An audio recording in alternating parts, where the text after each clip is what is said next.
Welcome again to the Apologist bookshelf. Gary Zacharias here. I'm going back for another look at a book called Raised on the Third Day, subtitled Defending the Historicity of the Resurrection of Jesus. And I am such a fan of the Shroud of Turin, at least the investigation into it. I'm probably leaning toward the authenticity of it, but I just find anything that's a mystery like this fascinating. And so in this one chapter, it's called The Image on the Shroud, A Best Explanations Approach by Mark Foreman. And I think it's just so interesting. He says, when you approach the idea of, the authenticity of this shroud, is that really the burial cloth of Jesus? He said there are two major questions. One, is there enough evidence? That'd be, historical or medical, scientific, textile evidence. Is there enough evidence that it's a genuine article? And then secondly, and this is the part that this chapter is going to talk about, is what's the best explanation for how the image was formed? And he says the only evidence that is pointing to it being inauthentic is something he did in 1988. They did some carbon-14 tests, so he's going to cover that a little bit later on. So he's going to focus this chapter on what theory best explains how the image was formed.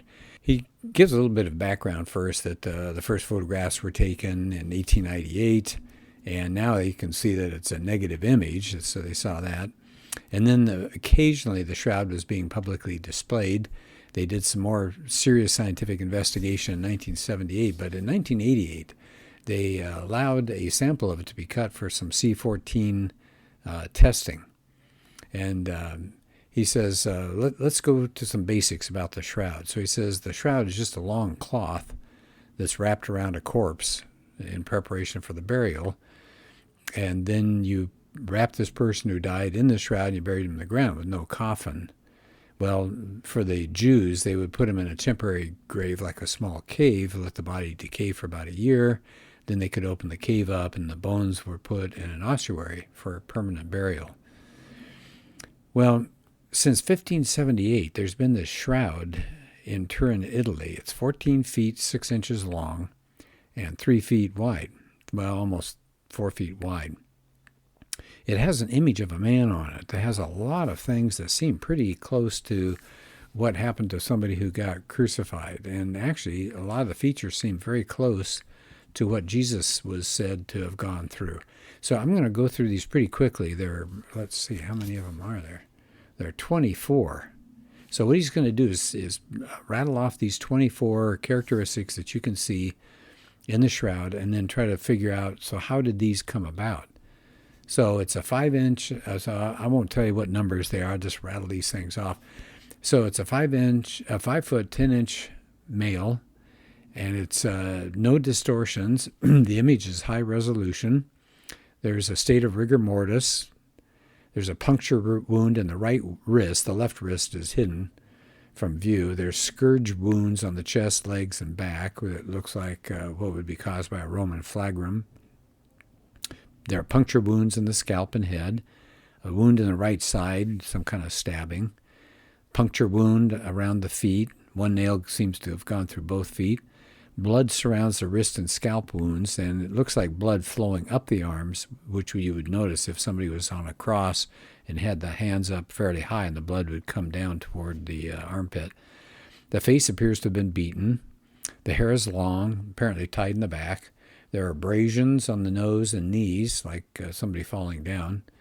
And on one side, you got abrasions on the shoulders, like carrying a heavy object. And the image is a negative image.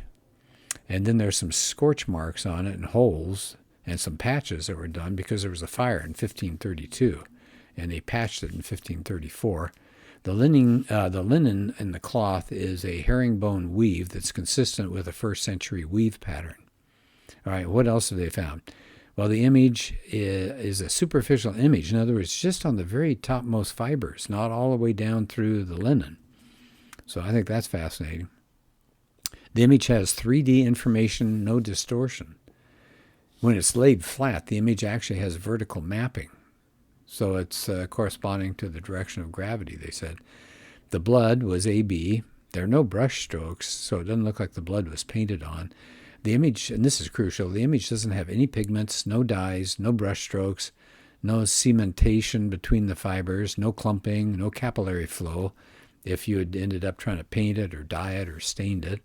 It says it's a dead human body, showed no sign of decomposition, no putrefaction. And when placed under enhanced lighting, this is amazing, an X-ray is produced which shows bones, especially in the fingers of the hands and the feet. All right, well, so here's the deal here. It's a superficial image on there, so you got to keep that in mind. And it says the photograph actually create a 3D image. So some kind of 3D information was encoded into this shroud. And he says, all right, now we're down to two options. Either it was a natural process or it was man-made. So he talks about the early naturalistic theories. So what do you get if you got a dead corpse? Maybe they said that the body was wet with sweat, embalming oils, and other liquids, and the shroud came into contact with it, and it would stick to that shroud, and it would leave a stain. But that got abandoned. There were just too many distortions with this theory. It doesn't work. It would be too distorted, but the image doesn't have any distortions. All right, here's another hypothesis. Maybe the beaten and crucified corpse would emit some kind of vapors like ammonia, in sweat and blood, and that might have caused the image. But chemical tests found no evidence of this at all. All right, there goes that. Then, of course, they did that C14 dating, and they came up with a dating of around 1300. So they say, well, there you go. It's a forgery. It's got to be man-made. So now we're into the man-made theories. And, of course, the most popular has been it was a painting. That's the most popular theory of how the image came on there. And it's come down through history. Some claim that maybe it was Da Vinci that did that. But he's pointing out if you're going to go with this painting hypothesis, it's got serious problems because of those facts that I rattled off. The shroud is a negative image. Where would a medieval artist get the idea of coming up with a negative image? And they've done hundreds of chemical and spectrometry tests on this image, but they haven't found any substance. It can't account for the superficiality of the image with the painting. The painting, it would soak through the fibers, but it's nothing that's soaked through. It's just on the top edge of the fibers. How do you get blood on the shroud? It's real blood. The painting's not going to do that. And how do you get the X-ray images if you're painting something? Okay, so some people say, all right, maybe not painting. What about this? What if you took a linen cloth, maybe you soaked it first, and you put it on a metal image, and the linen got scorched because you made that metal image hot. And it said it would have some of the features that the shroud had. It would have a negative image, but it doesn't do a lot of those other things that we just talked about here. You wouldn't get the X-ray features. It wouldn't account for the blood stains. And so there goes that idea. Well, here's another idea, that it was a camera obscura technique.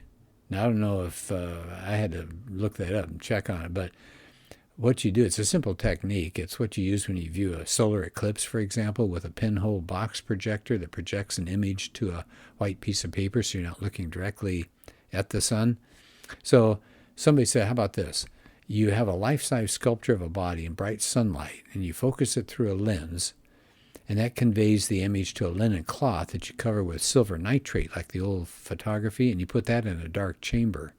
And you do get some of the images of the shroud, some of the features.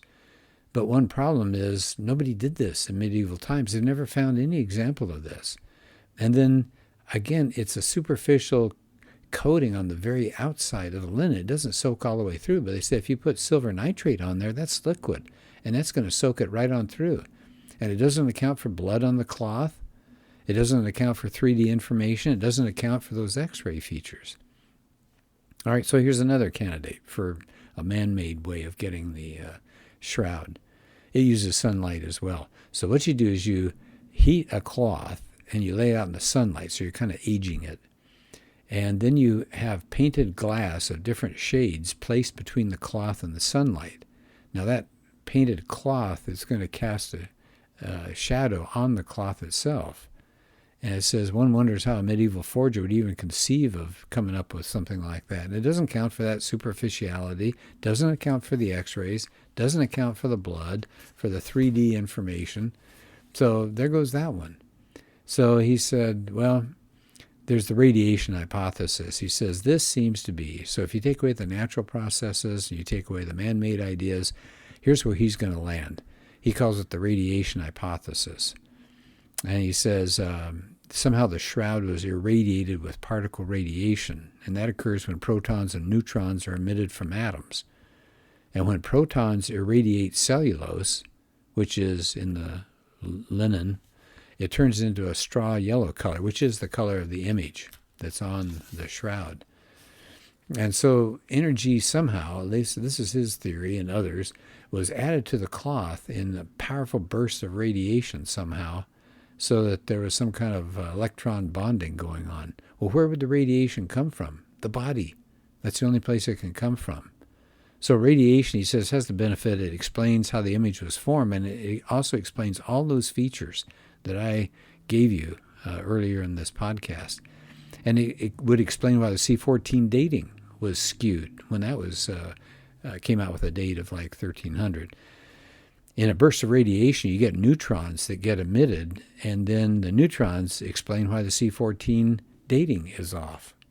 Okay, so it's going to produce something cockeyed that way. In fact, even the scientists who were involved in that original C14 dating acknowledged that radiation would have significantly altered the date of the shroud and invalidated all that dating. So he says, at present at least, it's scientifically unexplainable how that body could release radiation. So you notice he's not saying this is proof of the resurrection, but something very, very strange happened. And then as he wraps up the chapter, we're at the end of the chapter here, he said, I believe a plausible and reasonable argument can be made that the best explanation for the identity of the shroud is that it's the actual burial cloth of Jesus. And of course, he says, somebody says, well, so. And he said, for a healthy skeptic, he said, I think the evidence for the shroud would have at least some positive effect. I mean, it does seem to tie into the gospel account, so that would take somebody back to read the gospel. So that would be good, wouldn't it? He said the shroud is really not necessary to support the truth of any aspect of Christianity. But he says if it is authentic, its greatest apologetic value is that it confirms the gospel accounts of the events surrounding the passion of Jesus. And at the end, and I guess this is about all we can do here, is that at the end, you're going to have questions and mysteries remaining, some of which never may be answered, which is frustrating, but that's kind of the fun of a good mystery, isn't it? All right, well, thanks, and we'll do another podcast soon.